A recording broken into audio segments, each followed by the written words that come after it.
This is hungry people. These people are looking just for food. And we can rather die of coronavirus than to die in our homes of hunger.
Bonjour frères et sœurs, bonjour chers téléspectateurs. Alléluia, nous allons mettre ces moments entre ses mains car c'est lui qui décide de tout. Seigneur, me revoilà encore devant toi. Et voilà ton petit troupeau, Seigneur Jésus, elle prend le contrôle total de tout ce que je dirai, Seigneur. Alléluia, nous te bénissons encore, Seigneur, parce que nous voyons ta présence, nous voyons ta main sur nous, Seigneur. Ah Jésus, qu'il est bon, qu'il est agréable, Seigneur, de te connaître, parce que c'est toi le potier. Et nous, nous sommes l'argile. Allez, façonne-nous comme tu veux, Seigneur. Alléluia. Nous te bénissons encore, Seigneur. Nous t'avons prié en ton saint nom, Seigneur Jésus. Yehoshua de ton vrai nom. Amen.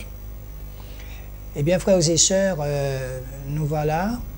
Donc, la semaine dernière, dimanche dernier, nous avons vu l'ordre mondial. Qu'est-ce que ce sera?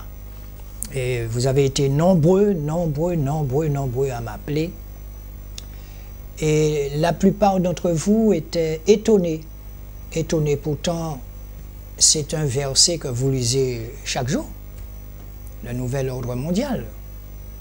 Et vous savez, ce nouvel ordre mondial, il sera différent des autres. Puisque lorsque vous partez depuis Adam et Ève, depuis la chute d'Adam, eh bien... il y a eu chaque fois ce type de phénomène qui arrive. Si vous allez dans Daniel, par exemple, vous allez voir que Daniel a été conduit à Babylone et que Daniel ne s'est pas soumis, au roi Nebuchadnezzar. Et vous connaissez l'histoire, comment il a pu prendre place dans le cœur de ce roi, comment de par son comportement, ce roi le regardait, mais il trouvait qu'il était intègre. Et vous connaissez toute l'histoire de Daniel, comment il a eu des épreuves, énormément d'épreuves. Pourquoi? Parce que ses compagnons et lui portaient des fruits à Babylone. Alléluia. Et vous connaissez l'histoire, comment ils ont dit aux cuisiniers qu'ils ne veulent pas se souiller avec les mets du roi. D'accord? Et ce qui nous arrive, on aurait dit que c'est un perpétuel recommencement. Sauf qu'à l'époque de Daniel, eh bien, le roi Nebuchadnezzar promulguait des lois qu'il fallait respecter. Et de même aussi, quand vous lisez Esther, c'est... avec l'histoire de Mardoché, tout ça c'est presque la même chose, où à cette époque il y avait des hommes qui régnaient mais de façon impitoyable. Et on se souvient très bien que Mardoché, il ne s'agenouillait pas, il fallait que lorsque le roi passait, il fallait se mettre à genoux, Mardoché restait debout. Oui, parce que Mardoché sait qui est son Dieu. Alléluia, Jésus. Donc, frères et sœurs, préparez-vous. Ce que ces hommes-là ont vécu, nous allons le vivre. Nous sommes sur la fin des temps. Mais quand vous voyez la statue de Nebuchadnezzar, eh bien, peut-être que là, nous sommes arrivés au stade de ses chevilles, hein, la grande statue que Nebuchadnezzar avait faite de lui, avec une tête en or, on connaît l'histoire, le bus en fer, en alliage et tout. Et bien, aujourd'hui, nous sommes dans un tournant là où on est arrivé au pied d'argile. Et oui, parce que de toutes les façons, ce monde va chuter. Ce monde va chuter. Et c'est à ce moment que lui, Yehoshua Mashiach, va apparaître sur les nuées. C'est écrit. Pareil pour Noé. Le Seigneur cherche un juste parmi nous tous sur cette terre. Il cherche un cœur sur lequel il pourra compter. Alléluia. Que voulez-vous que je vous dise, moi? Eh bien, courons. Et ce Dieu que nous connaissons, ce Yehoshua que nous connaissons, ne juge pas. Pourtant, c'est lui qui doit juger. Mais il ne juge pas. Mais n'empêche que quand il prend des décisions radicales, comme il a pris des décisions radicales envers David, Dieu seul sait comment il aimait David, comment il a aimé David. Et quand on lit l'histoire de David, on voyait à quel point le cœur de David était déchiré pour ce Dieu. David qui s'est mis à danser presque tout nu. Et lorsqu'on est venu le reprendre, il leur a dit, mais moi je dansais mon Dieu. Enfin, il était omnibulé, tout son amour, c'était son Dieu, Dieu, Dieu. Et il a fait des choses qu'il ne fallait pas non plus. C'est pour cette raison que nous devons veiller les uns sur les autres, parce que nous pensons détenir la vérité, mais c'est lui la vérité. C'est lui la vérité, c'est lui qui se sert de qui il veut, quand il veut, où il veut. Jésus. Aujourd'hui, nous avons entamé depuis quelque temps le positionnement sur l'Église influente ou influencée.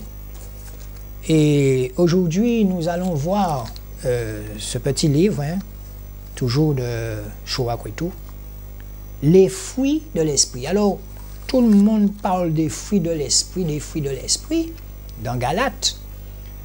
Mais aussi, on serait censé... Moi, je me demande quelquefois, où sont tes fruits? Seul le Seigneur sait où sont les fruits. Hein? Eh oui. Et vous savez, cette façon de parler, et pendant que vous parlez, vous faites votre autocritique pendant que vous parlez. Je sais qu'il aime ça. Mais chacun a une relation personnelle avec Yehoshua. Chacun. Et oui, chez toi, ma soeur, mon frère, quand tu es dans ta chambre, je ne suis pas là, je ne sais pas ce qu'il te dit.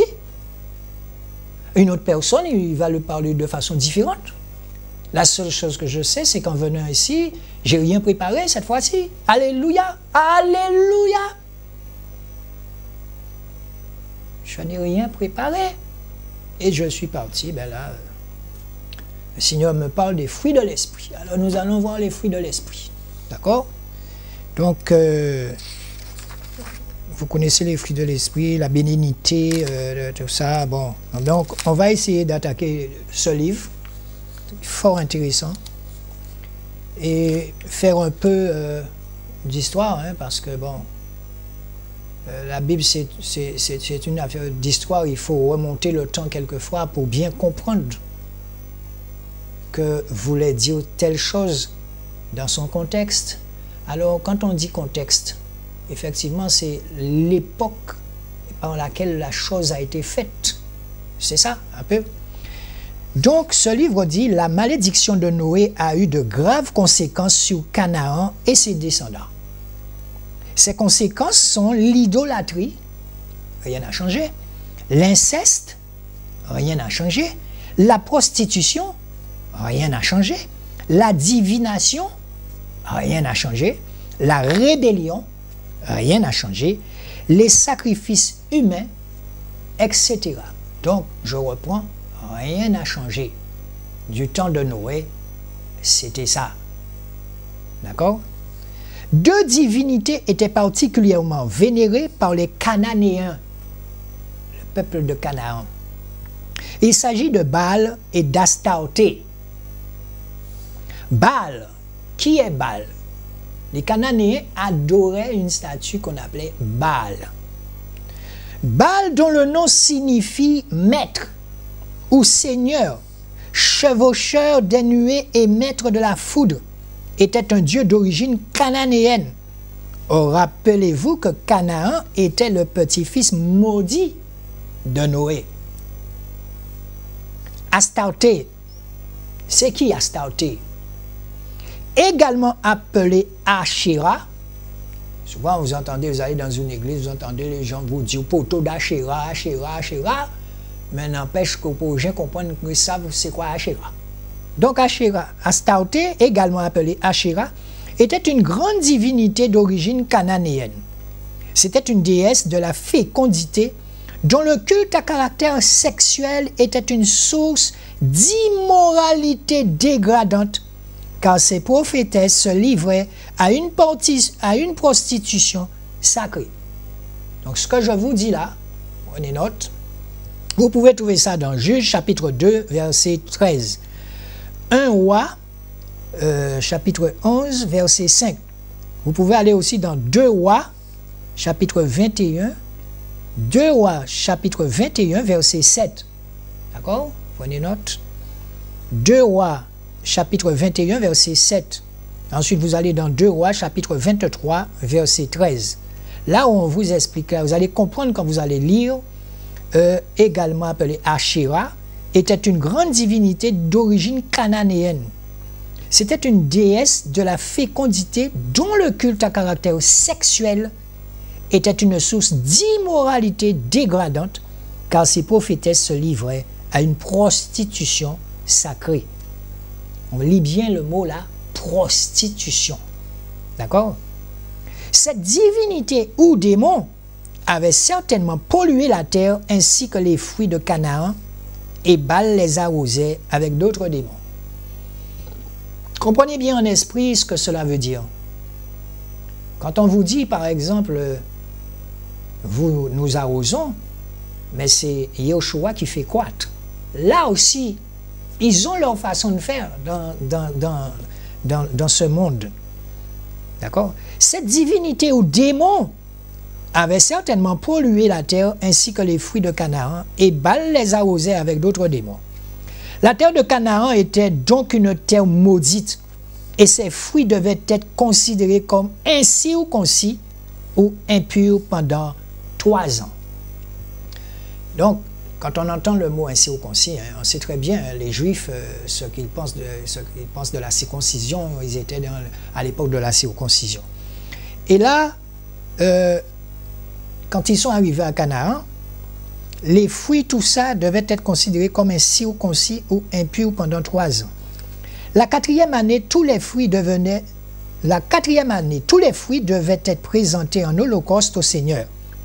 Ce n'était qu'à partir de la 5e année, depuis leur arrivée en Canaan, que les Hébreux pouvaient enfin les manger.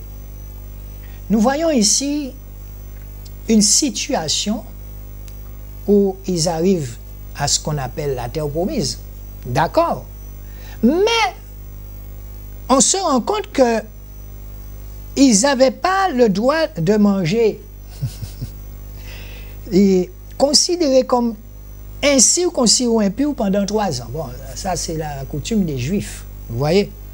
La 4e année, tous les fruits devaient être présentés en holocauste au Seigneur. Et ce n'était qu'à la partie de la 5e année, depuis leur arrivée en Canaan, que les Hébreux pouvaient enfin les manger.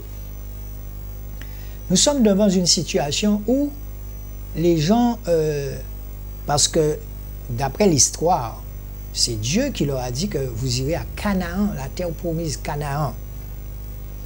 De même, lorsqu'une personne se convertit, le Seigneur doit la façonner pendant des années.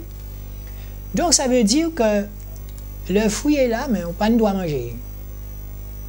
Donc ça veut dire que abstinence. l'abstinence. Et l'abstinence amène à la fortification, amène l'abstinence, c'est un cheminement vers la sainteté, on peut dire ça comme ça. C'est un cheminement pour se rapprocher plus encore du Seigneur. De même, lorsqu'une personne se convertit, le Seigneur doit la façonner pendant des années avant de lui confier une charge. Le Seigneur doit façonner son ouvrier pendant des années avant de lui offrir une charge. Et souvent, je vous dis que ça commence à la maison. Si tu n'es pas capable de t'occuper des petites choses chez toi, si tu n'es pas capable de diriger ton foyer en tant qu'homme marié selon le Seigneur, comment veux-tu que le Seigneur te donne des charges un peu plus lourdes? Et c'est ce qui arrive. Vous voyez quelqu'un sortir dans un pays, pourquoi passer la rue, la rue La Pointe, un petit cas en bois, ben on croit qu'on n'a qu'à prêcher. On a un petit cas là. Ça, peut-être que la personne vient d'un pays de la Caraïbe, là, la personne est en train de prêcher. Et il y a une quinzaine de monde là. Il a prêché, il sorti arrivé, bon, ben, il a prêché la parole. Il lui faudra du temps pour que les fruits de l'esprit mûrissent. Dans le Nouveau Testament, nous voyons qu'il a fallu 3 ans pour faire des compagnons de Jésus, des disciples accomplis. Eux qui dormaient, qui mangeaient avec Jésus, il leur a fallu 3 ans. Et quand on dit 3 ans, c'est pas 3 ans ni de vacances, hein, c'était qu'ils étaient là sans cesse avec le Seigneur. C'est pour cette raison que j'expliquais à certaines personnes pourquoi c'est bon de partir en mission entre disciples. Pour vraiment apprendre à connaître la personne avec qui vous cheminez vers Christ, pensant connaître cette personne. C'est quand tu pars en mission, c'est quand tu restes en mission pendant une semaine avec cette personne, ce frère, dans la même chambre que toi, c'est là qu'un moment, il sera obligé de se lâcher.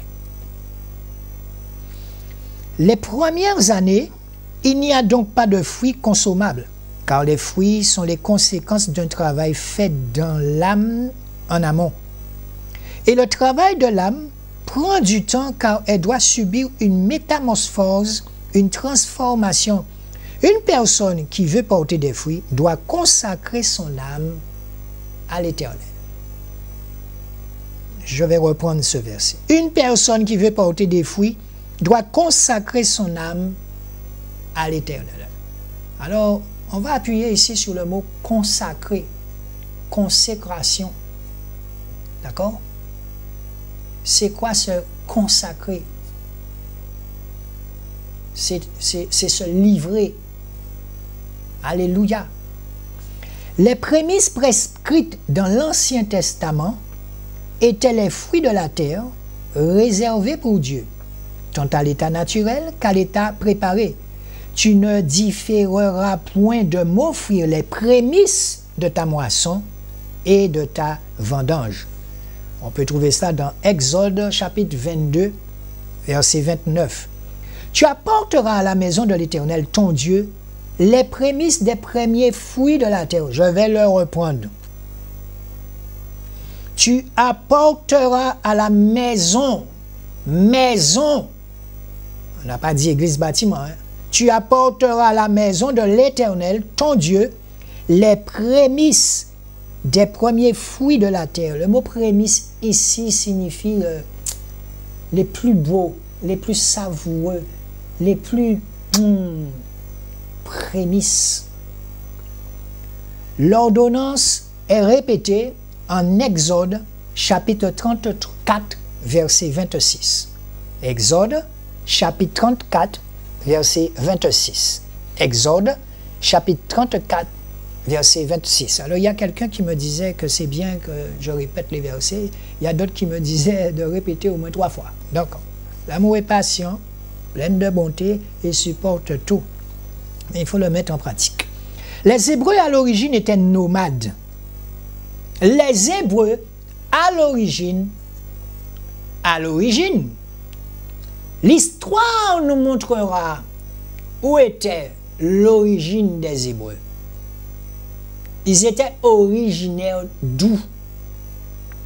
Les Hébreux, à l'origine, étaient nomades. Donc, nomades, ce sont des gens qui se déplacent. Ce n'est pas des gens qui restaient assis là. Ils se déplaçaient. On peut aussi voir dans l'histoire, dans la Bible, comment cette coutume est restée encore dans les pays d'Afrique. Les nomades se déplacent toujours avec des tentes, avec leurs chameaux, leurs dromadaires dans le désert. Les Hébreux, à l'origine, étaient nomades.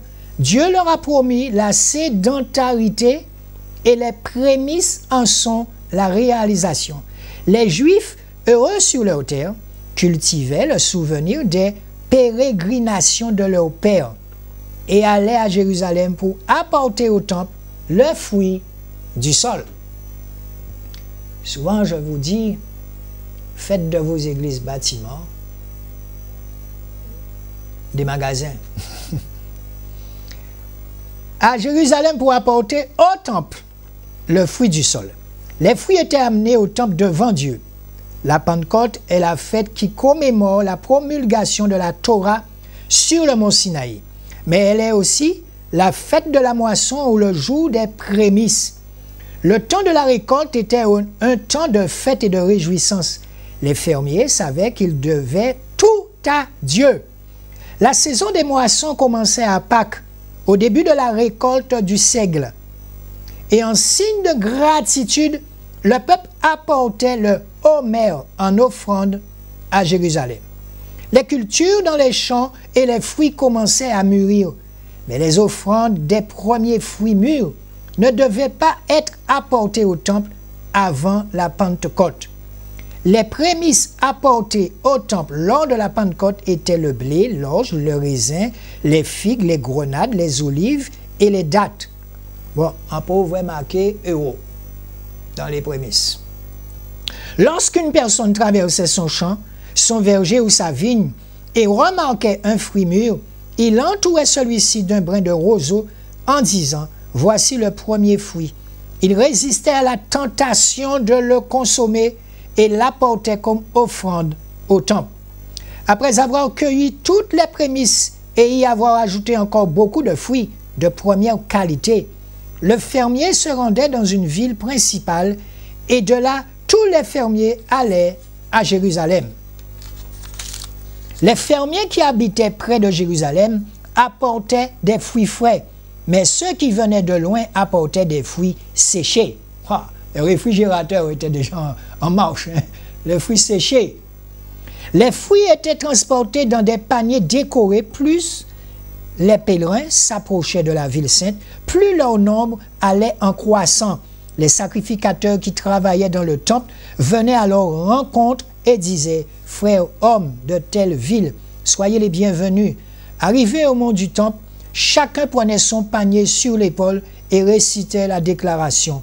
« Il nous a amenés dans cette contrée où coule le lait et le miel, et il nous l'a donné. Et maintenant, vois, j'apporte les premiers fruits que toi, Seigneur, tu m'as donnés. » Il laissait alors son panier sur le côté de l'autel, s'inclinait et sortait.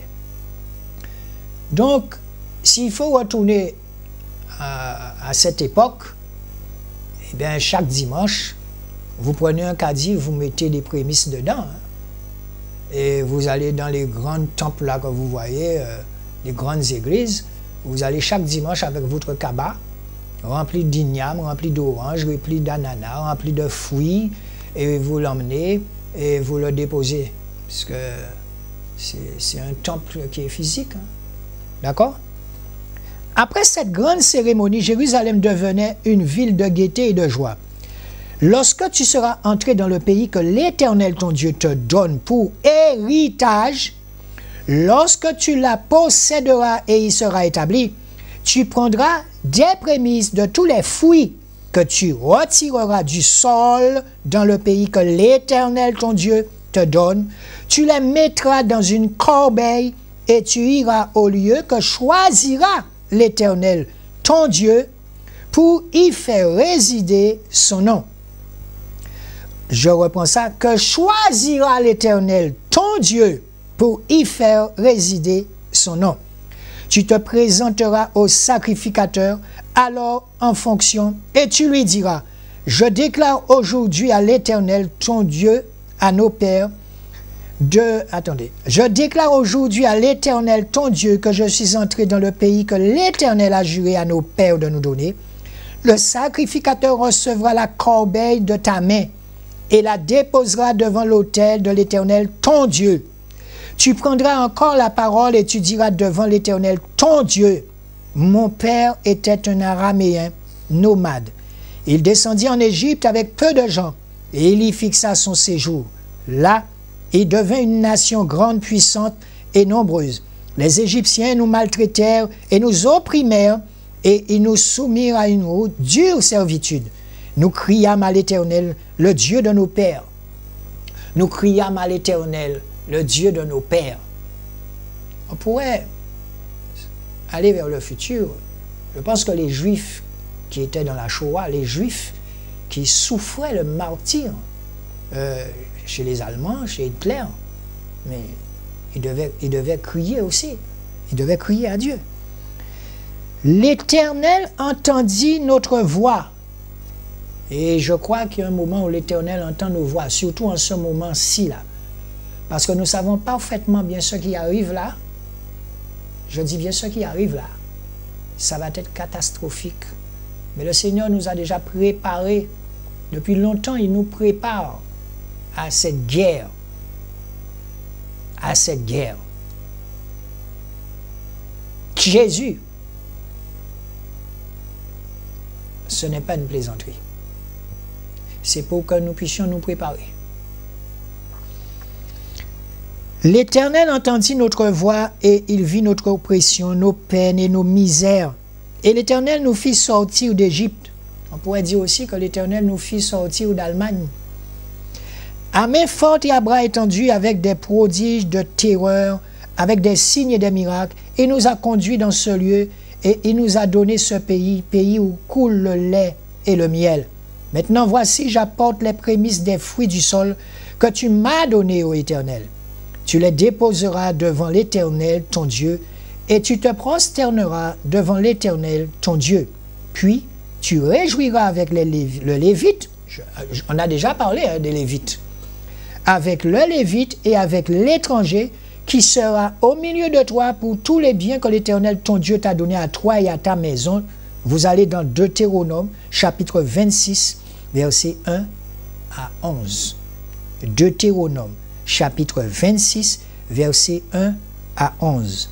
Deutéronome, chapitre 26, versets 1 à 11. Et c'est pour cette raison que chaque fois, je vous demande de demander à votre pasteur, est-ce qu'il est un Lévite?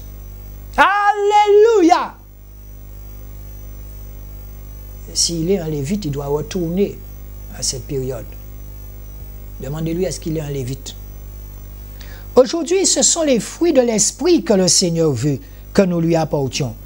Il demande que nous lui donnions nos cœurs source de toutes choses. Frères et sœurs, les choses sont simples. Allez dans Galates chercher quels fruits que le Seigneur nous demande dans notre comportement de tous les jours. Là, c'était des fruits qui venaient de la terre, du sol, les fruits, vous comprenez? Là, de nos jours, depuis que Jésus est monté et redescendu, aujourd'hui, ce sont les fruits de l'esprit que le Seigneur veut que nous lui apportions. Il demande que nous lui donnions nos cœurs, source de toutes choses. Le Messie, les prémices de ceux qui sont morts. Les premiers fruits que les Juifs apportaient au Seigneur préfiguraient la mort et la résurrection du Seigneur Jésus-Christ. Or, si l'on prêche que Christ est ressuscité des morts, comment quelqu'un parmi vous dise-t-il qu'il n'y a point de résurrection des morts?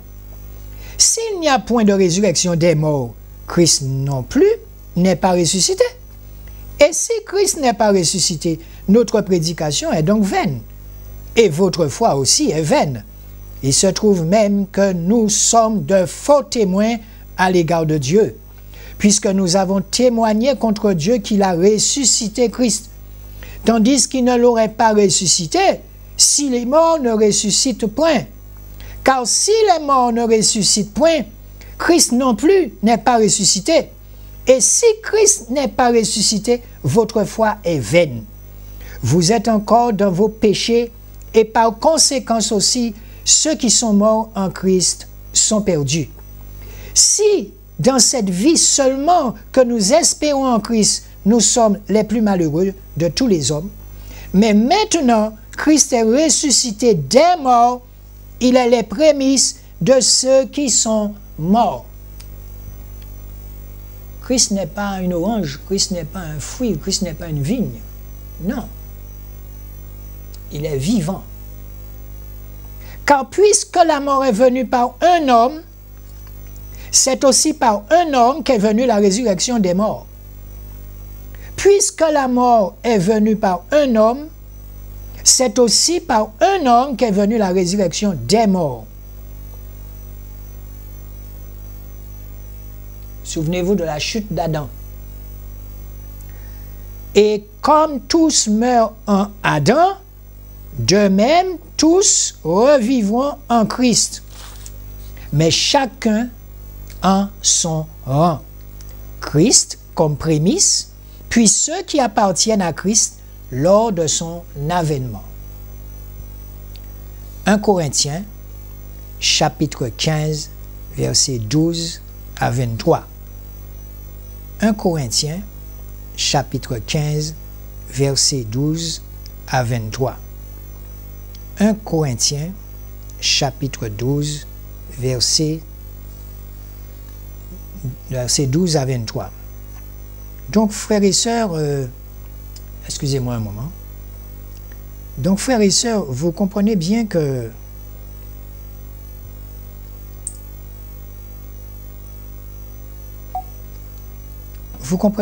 lorsqu'on commence à comprendre tout ça, on se rend compte que ce sont les fruits, là, les fruits de l'esprit que nous devons apporter au Seigneur chaque jour.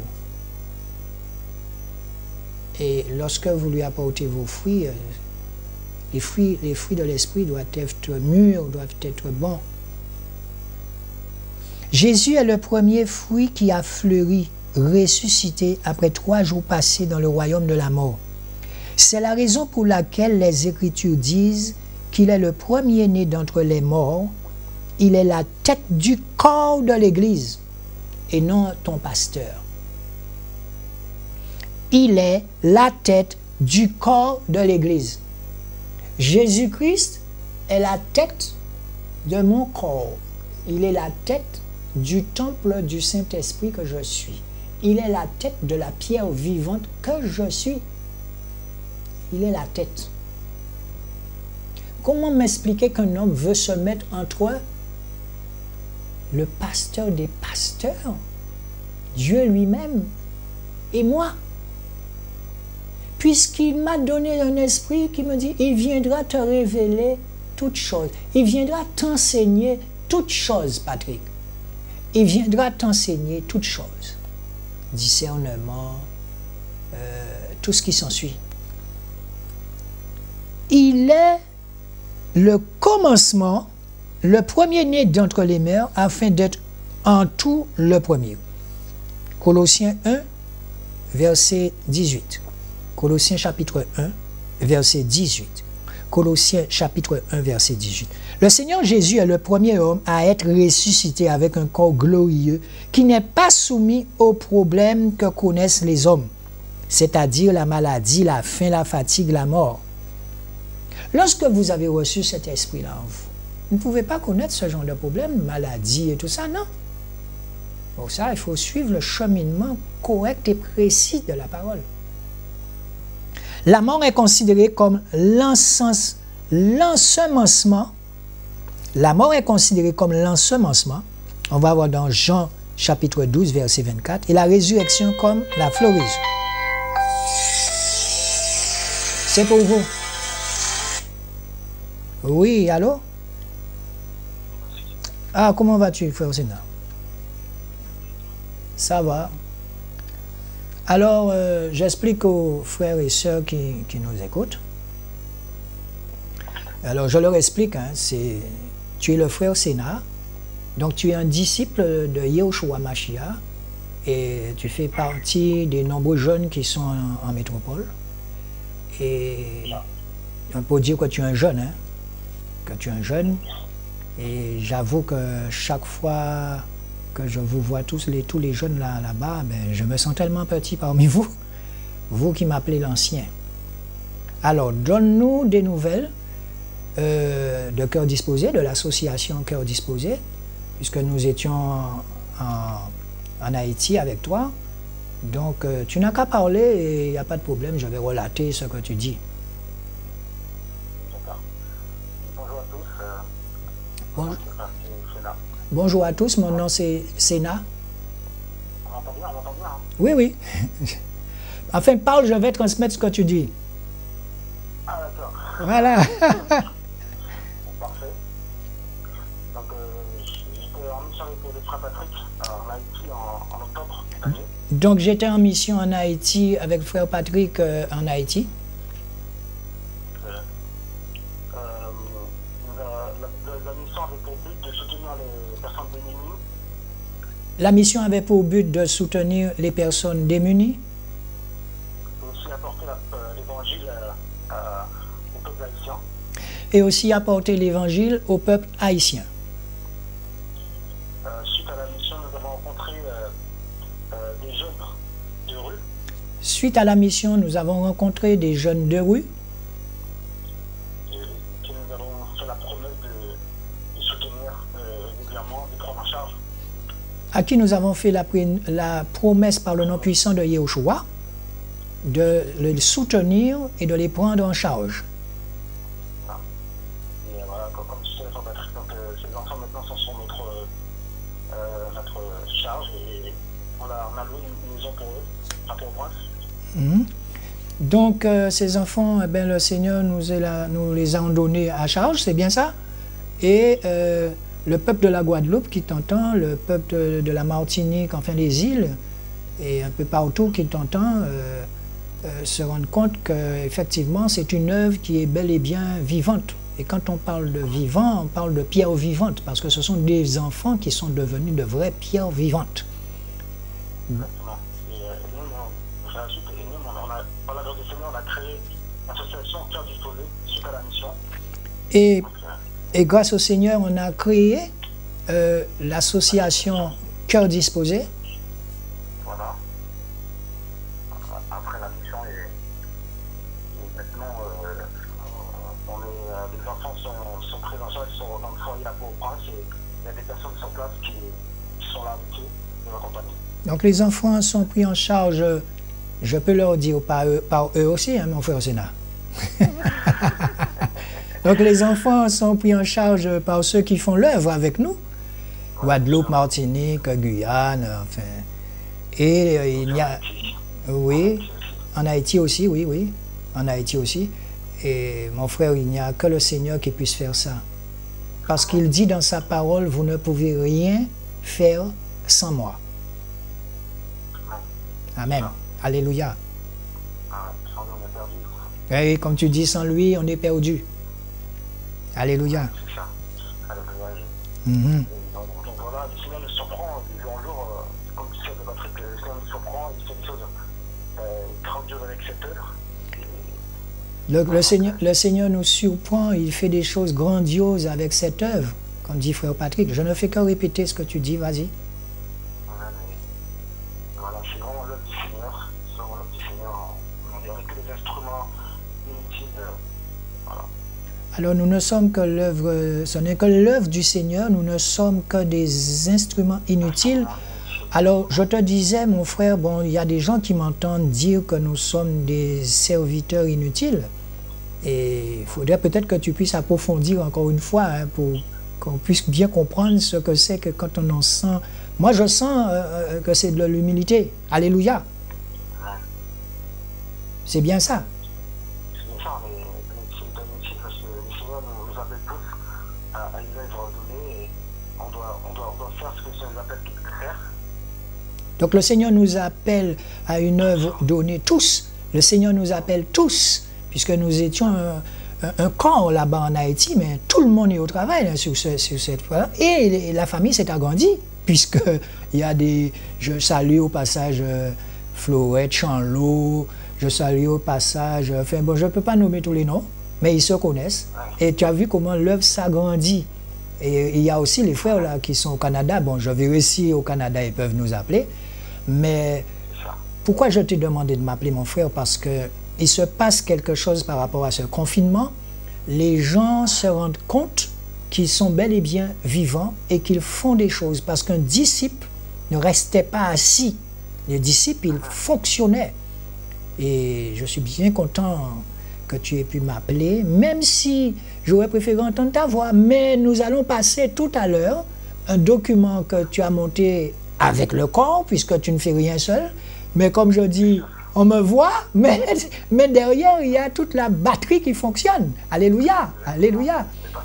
Je ne suis pas seul. Et c'est vrai que quand je viens quelque part, et j'aime bien me cacher, tu vois ce qui m'est arrivé à Sarcelles. Alléluia, alléluia. Et oui, on me voit, je dis souvent cela, on me voit.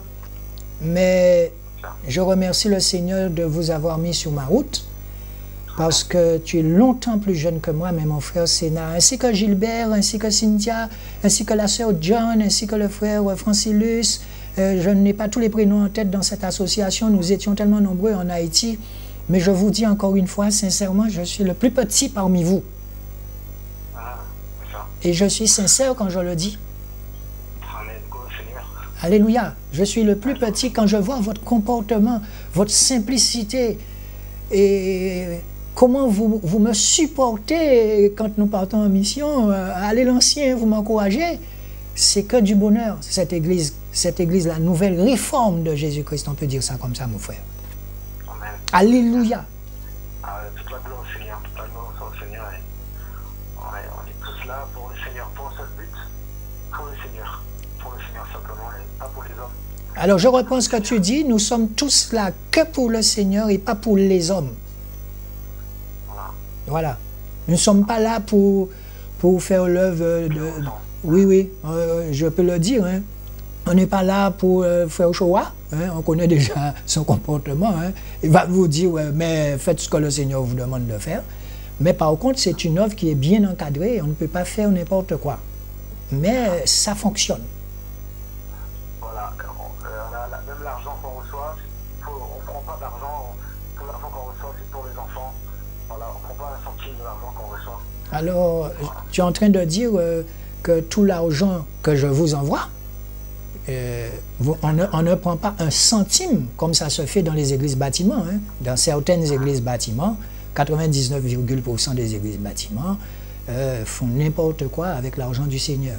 Donc, tu confirmes qu'on ne fait pas n'importe quoi avec cet argent qu'on nous donne et que je vous les envoie. D'ailleurs, je vous ai dit que j'ai pris un expert comptable et il ne comprenait pas pourquoi, mais ça, tu sais, mon frère, le diable, il est là, il nous surveille. C'est ça.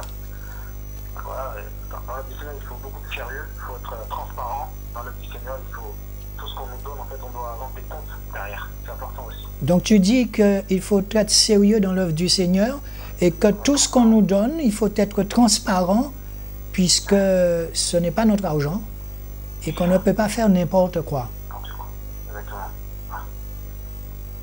Je remercie vraiment le Seigneur de m'avoir permis de connaître l'œuvre. Je vais dire l'œuvre, parce que mon épouse et moi, chaque fois que nous partons en mission avec vous, et c'est quand on est dans la mission qu'on voit qui est qui.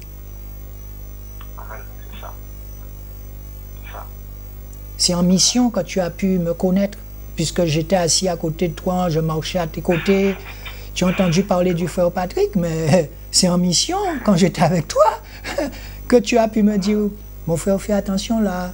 Et moi, je te disais, fais attention là, mon frère. Nous veillons un sur l'autre. Alléluia. Alléluia. Et nous avons aussi bravé le danger là-bas. Si nous n'étions pas préparés, on n'aurait pas pu partir. Oui, c'est ça. Exactement. Il y a eu des risques. Il y a eu des risques. Avec le Seigneur, on a surmonté ces risques. Donc tu dis qu'il y a eu des risques et avec le Seigneur, on a surmonté ces risques. Amen. Amen. Ça. Ouais. Ouais. Et si vous puis aussi bien aimé, en fait, pour maintenant, il y a 7 enfants pris en charge. Il faut dire en fait qu'on a 7 enfants qui sont pris en charge. Et Oui, oui. il y a un budget qui est envoyé, tous les mois. Et ces enfants sont maintenant scolarisés aussi. Ouais. Donc tu disais qu'il y a 7 enfants, et ils ont vu les enfants, hein, il y a 7 enfants qui sont pris en charge, et que tous les mois, nous devons envoyer un budget, et voilà, les choses sont simples.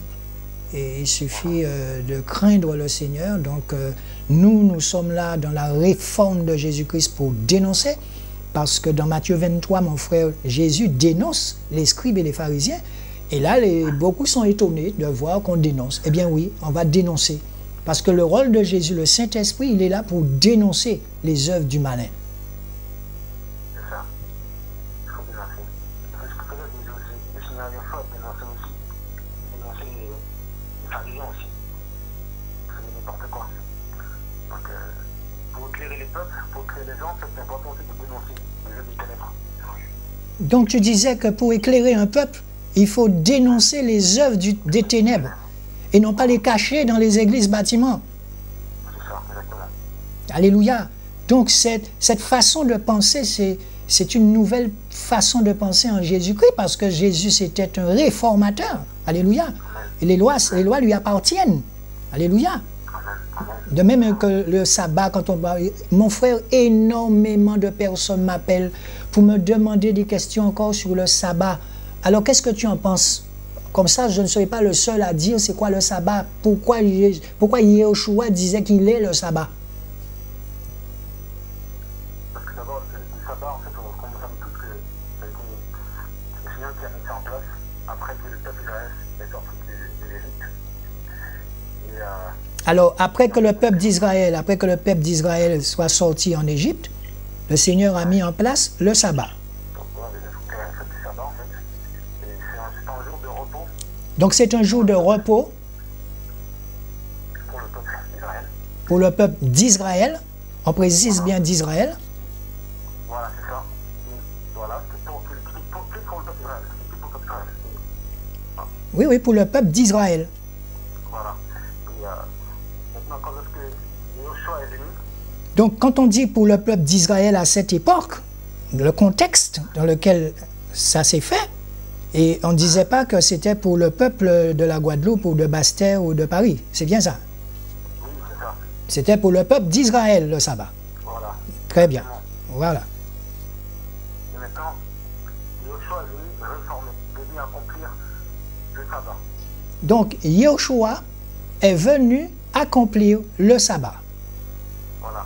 Donc, en fait, c'est Yeshua notre sabbat. Le sabbat, en fait, a été accompli en Yeshua. On n'a plus à faire le sabbat maintenant parce que Yeshua a tout accompli déjà. Donc on n'a plus à faire le sabbat parce que Yeshua a accompli déjà le sabbat. Voilà. Exactement. Il a énormément souffert à la croix pour ça. Hein? Exactement. C'est ça en fait. Et en fait, on n'a pas en fait, à faire le sabbat parce qu'on n'est plus sous la loi. On n'est plus sous la loi maintenant. Donc on n'est plus sous la loi, on n'a pas à faire le sabbat. Non, non. Alléluia. Le sabbat, en fait, le sabbat, c'est notre sabbat. Notre seul sabbat maintenant, c'est être avec le Seigneur. C'est ça le vrai sabbat. C'est lorsqu'on sera avec le Seigneur. C'est ça notre seul le vrai sabbat. Reprends. Notre seul sabbat, c'est lorsqu'on sera avec le Seigneur. Lorsqu'on sera en fait sur la table du Seigneur pendant les 1000 ans. Pendant les 1000 ans. Donc pendant les 1000 ans, là, quand on sera avec le Seigneur, effectivement, c'est ça. Voilà. C'est ça le sabbat. Donc, pratiquer le sabbat, c'est être sous le joug, ou on peut dire maintenant, aujourd'hui, là, c'est être assis dans la chair de Moshe. On peut dire ça. Ah, c'est ça, exactement. Eh oui. Tu es encore esclave. Tu es encore esclave parce que tu es encore esclave de la loi. Vous connaîtrez, sans te couper mon frère, vous connaîtrez la vérité, et cette vérité vous affranchira. On peut dire ça comme ça. Quand on est affranchi, on n'est plus esclave. Exactement. En fait, quand on vient pour dénoncer, le Seigneur nous envoie des endroits, parce que je t'apprends quelque chose, j'ai participé à un sabbat avec des juifs, des vrais juifs en Guadeloupe. Et quand tu vois le sabbat fait par les frères de l'église adventiste, ça n'a rien à voir. Donc de quel sabbat parle-t-on? De quel sabbat pratique-t-on? Puisque Yahushua est venu, il a tout accompli. Lequel d'entre vous, si son âne tombe dans un puits, il n'ira pas le chercher un jour de sabbat? C'est pas moi qui l'ai dit, c'est pas toi, c'est lui qui l'a dit. Alléluia. C'est ça en fait, tout ça a été accompli et même la parole de Dieu en fait que tu peux voir dans Colossiens 2. Colossiens 2, ouais. Oui, verset 16. Hein. Colossiens 2, verset 16. Donc on peut le voir. Oui, verset 14 à 16. Verset 14 à 16. Verset 14 à 16, ouais. Voilà. Donc je leur donne les versets pour qu'ils aillent chercher et comprendre, parce que tu sais, j'ai encore mon sac d'école dans mon dos et je ne me pose plus de questions pourquoi je suis là en train de dénoncer, les abominations. Alors par rapport à la dîme, beaucoup encore me parlent de la dîme, mon frère. Cette histoire de 10% de salaire qu'on demande aux gens. La dîme, c'est plus l'autorité aussi. Ça aussi, c'est la loi, en fait. Ça aussi, c'est la loi. Donc, effectivement, tout ça, c'est la loi. La dîme, c'est compliqué parce qu'on sait qu'il y a eu 4 sortes de dîmes. Mais quand il y a eu 4 sortes de dîmes, déjà, donc on ne peut pas revenir à la dîme parce que la dîme a été aussi, c'est pour le peuple juif, c'est pas pour les chrétiens. Donc, la dîme avait été faite pour le peuple juif. Voilà. C'est ça, pas pour les chrétiens. Non. Donc, il faudrait aller chercher dans l'histoire, c'est quoi un juif? C'est qui un juif? C'est qui un chrétien? Puisque nous demandons aussi aux gens de faire des recherches. Ah oui, il faut faire la recherche. Parce que, comme on sait qu'en fait, quand la parole dit, en fait, tout ce qui était passé là, c'est l'image des choses à venir. C'est l'image des choses à venir, tu vois? Effectivement, tout ce qui s'est passé, c'est l'image des choses à venir. Je ne fais que répéter ce que tu dis. Voilà. D'accord. Voilà, en fait, Eh bien, tu sais, aujourd'hui, j'étais en train de lire Les fruits de l'esprit que le frère Shoah avait sorti. Et effectivement, bon, et je savais que tu devais appeler parce que je ne suis pas seul dans l'œuvre. C'est important pour moi aujourd'hui de faire comprendre aux téléspectateurs, aux frères et sœurs qui m'écoutent, je ne suis pas seul. Alléluia. Donc le travail est en train aussi de se faire sur certains groupes. Et je précise pendant que tu es là que le phénomène de groupe, c'est quelque chose d'assez dangereux si ce n'est pas bien encadré. Tu confirmes? c'est ça, exactement. Oui. C'est ça. Très bien. Eh bien, mon frère, j'ai été vraiment content de te voir et n'hésite pas à nous appeler pour nous donner des nouvelles là-bas, à Paris.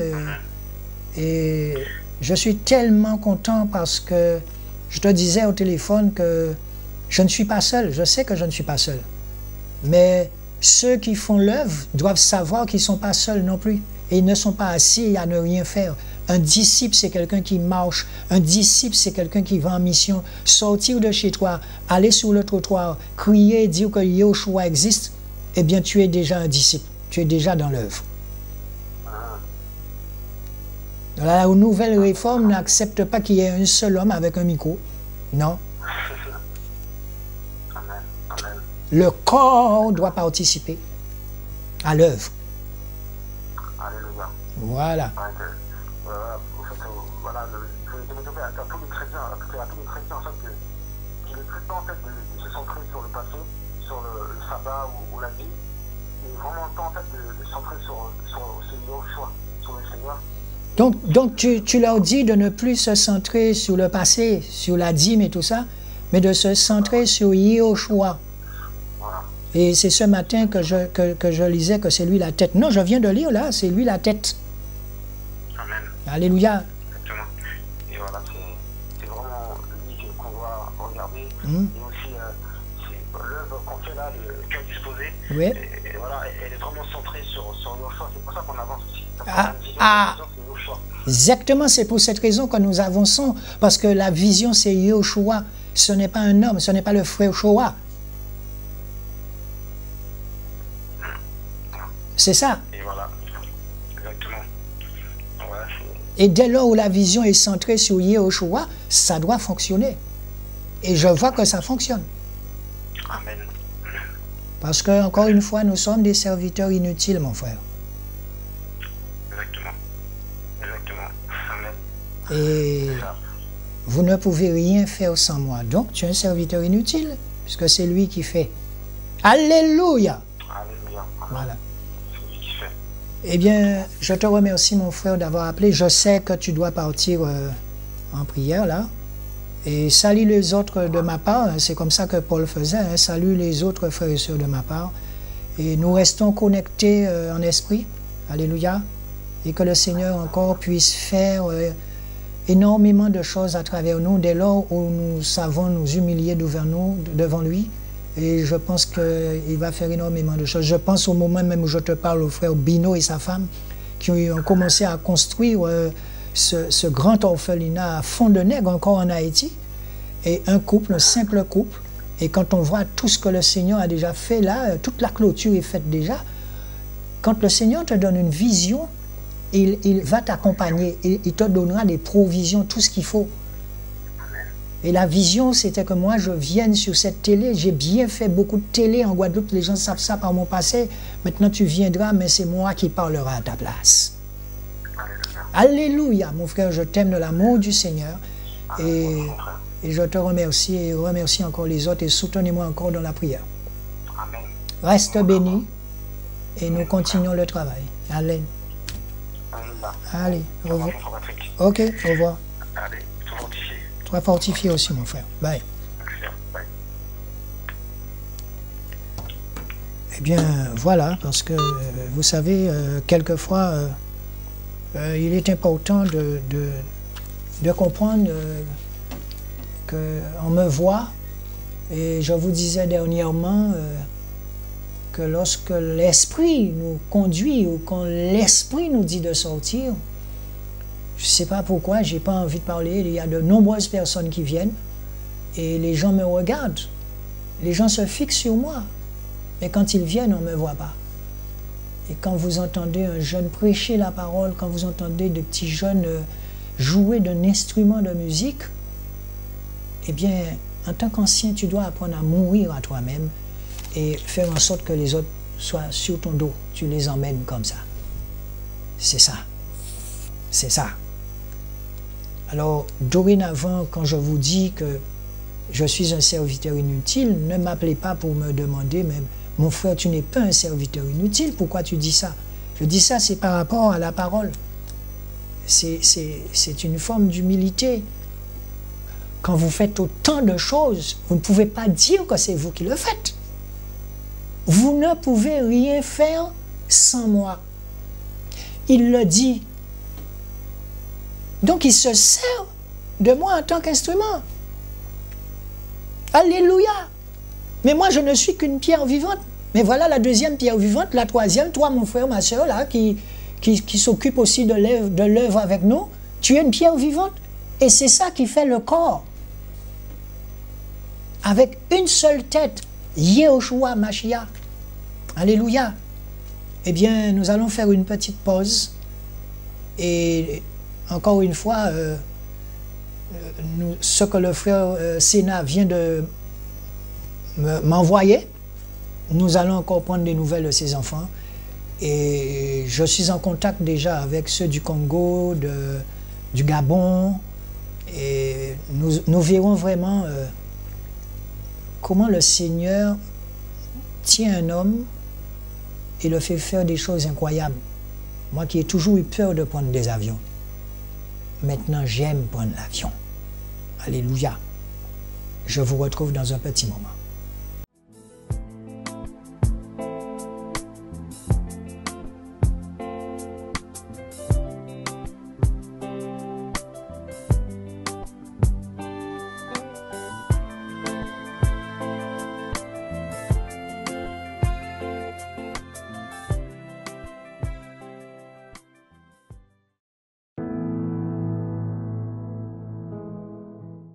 Bonjour, que la paix et la grâce de notre Seigneur Yehoshua Hamashiach soient avec nous tous.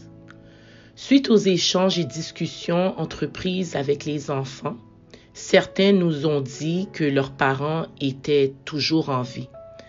Alors, en février de cette année 2020, des démarches ont été entreprises afin de les retrouver.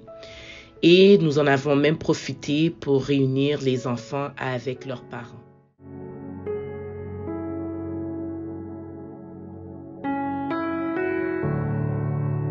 Suite à ces réunions, nous avons convié les parents le 6 mars 2020 à une rencontre au sein de la structure à Saint-Marc afin de leur parler de notre rencontre avec les enfants suite à la mission de octobre 2019, leur parler de l'Évangile.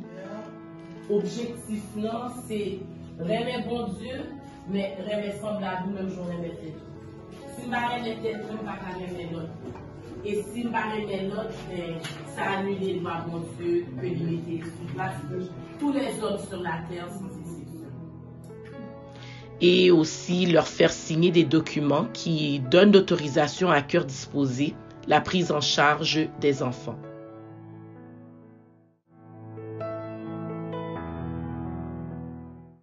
Cette même journée, tous les enfants ont aussi pris leur baptême. Alléluia. Nous bénissons Elohim pour ce qu'il fait et le changement qu'il opère dans la vie de ses enfants pour sa gloire.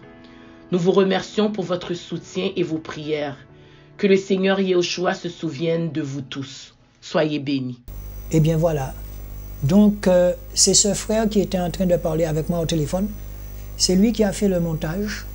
Et j'avoue que quand je dis que nous ne sommes rien devant cet esprit qui nous rend quelquefois invisibles, il est important, surtout en ces fins de temps-là, d'être invisible. De plus en plus, le Seigneur va nous rendre invisibles. Alléluia.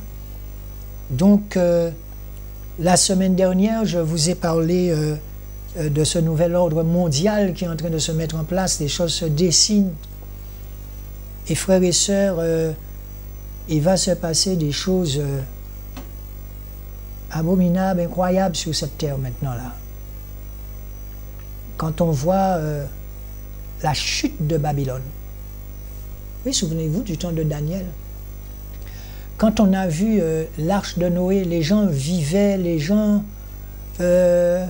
s'adonnaient au sexe, faisaient n'importe quoi. Et je vous assure que aujourd'hui, il faut vraiment tenir notre corps en bride. Et surtout, là, les 4 jours qui viennent là, à partir du 11, restez en prière chez vous. Comment ça se fait que le Seigneur se sert des choses viles? Il envoie un ex-humoriste vous dire « Restez chez vous ». Il se sert de qui il veut. Je vous ai toujours dit « Restez chez vous ». Alléluia. Restez en prière chez vous avec votre famille. Ceci dit, il n'est pas interdit d'appeler un frère ou une sœur, mais pour vraiment parler de Yehoshua, pour parler surtout du royaume. Alléluia. Restez connectés avec le Seigneur. Alléluia. Je vous dis le 11, le 12, le 13, le 14. Le Seigneur me dit qu'il va falloir vraiment, vraiment, vraiment prier là. Prier sans cesse. Alléluia. Le Seigneur a dit à ses disciples, il leur disait, veillez, priez sans cesse, car le diable cherche qui dévorer. Il est important, mes frères et sœurs, d'entrer dans la prière. c'est une affaire entre Yeshua et vous. Aucun homme ne peut venir là. Alléluia. Car il vous donnera à l'heure même ce qu'il faut dire. Alléluia. Le Seigneur Yeshua qui vit en nous nous dit de rester en paix, de ne pas avoir peur des tribunaux. Car quand tu arriveras devant le juge, ton avocat Yeshua te donnera ce qu'il faut dire tout de suite pour ta défense. Tu n'as pas à avoir peur. Efforce-toi. Il ne s'agit pas ici d'efforts humains, mais il s'agit d'efforts dans l'amour de Yeshua, Jésus. Nous n'avons qu'une seule chose à faire par les derniers temps là qui nous restent là, c'est de courir. Courir pour remporter le prix, comme dit Paul. Alléluia, en acceptant chez nous, je reviens à la maison. C'est dans la maison que ça commence, chez toi, toi qui es marié. Même si tu n'es pas marié, mais que tu veux marcher avec Yeshua, tu dois lui donner les prémices, les fruits de l'esprit. Alléluia. Et dans ce verset, dans ce livre, on dit « Les fruits de l'esprit proviennent du cœur de notre Père céleste. » Ce sont les sentiments qui étaient en Christ et qui lui ont permis d'accomplir parfaitement l'œuvre que le Père lui avait confiée. On peut voir ça dans Jean chapitre 17. Je le reprends pour vous. Les fruits de l'esprit proviennent du cœur de notre Père céleste. Ce sont les sentiments qui étaient en Christ et qui lui ont permis d'accomplir parfaitement l'œuvre que le Père lui avait confiée. Vous allez dans Jean chapitre 17. Jean chapitre 17. Jésus.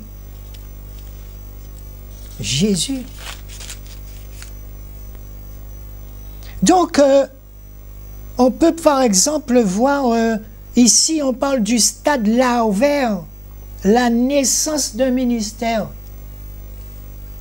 Le stade larvaire, toujours changé au pas. Ce n'est qu'une larve.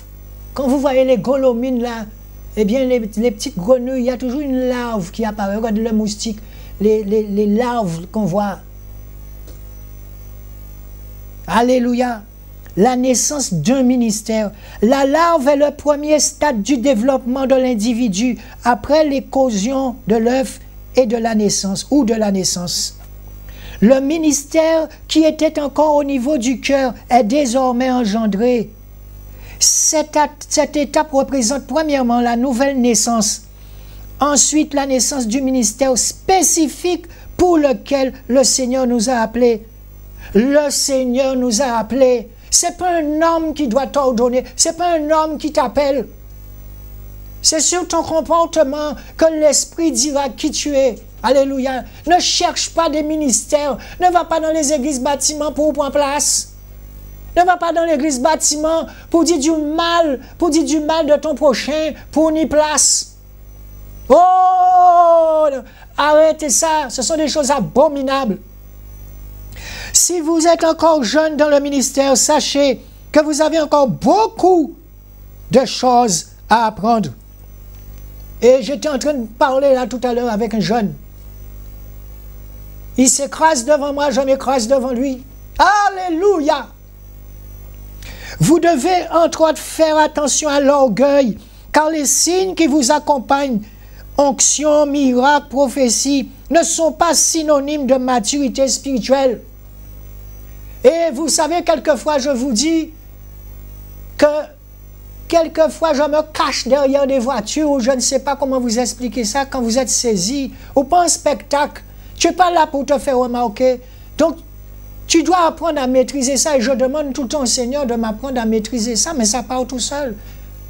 Je suis un enfant. Alléluia!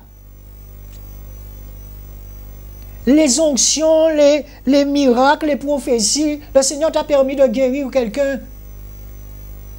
C'est lui qui a guéri la personne. Arrête de te vanter dans l'église. Les miracles, les prophéties ne sont pas synonymes de maturité spirituelle. Pas parce qu'on a fait ça pour comprendre qu'on est au mur. Il est important de savoir que Dieu peut vous faire vivre en avant, un avant-goût, miracle, prophétie, guérison, de ce que sera votre ministère des années avant qu'il ne soit effectif. Rappelez-vous que la larve est le premier stade de développement de l'individu après l'éclosion de l'œuf et que le chemin vers la maturité est encore long. Jésus.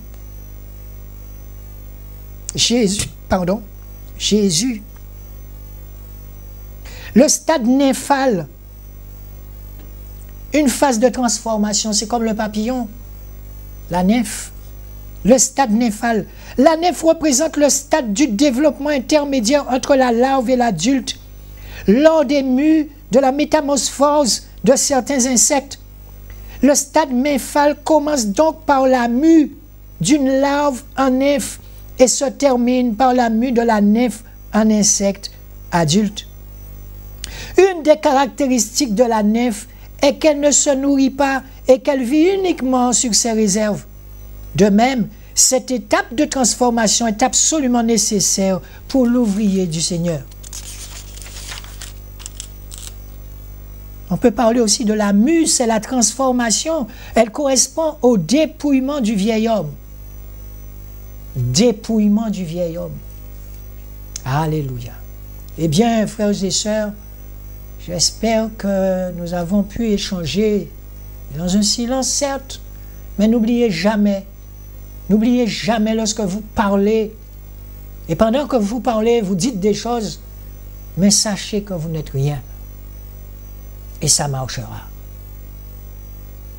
Barak. Vous ne pouvez rien faire sans moi, il dit. Ce n'est pas moi qui le dis, c'est lui qui dit. Patrick, tu ne peux rien faire sans moi. Voilà. Et bien sûr, ce, je vous dis, à dimanche prochain. Tenez bon. Tenez ferme. Regardez-vous. Tous les jours, faites votre critique. Tous les jours, remettez-vous en question. Tous les jours, 24 heures sur 24. Ils ont giflé Jésus. Qu'est-ce qu'ils n'ont pas dit sur Jésus? Ils ont dit que Jésus était incohérent dans ce qu'il disait. Et pourtant, Yahushua était devant eux. Souvenez-vous que les pharisiens essayaient de suivre Jésus. Yahushua, ils voulaient le tuer. En le suivant, il s'est tourné et il leur a dit, vous ne pouvez me suivre là où je vais. Il n'a pas crié sur eux. Il ne s'est pas énervé sur eux. Il ne faisait que parler avec amour et puissance. Oh! Avec amour et puissance. Nous barak. Et sur ce, je vous dis à dimanche prochain. Nous vous aimons. Alléluia.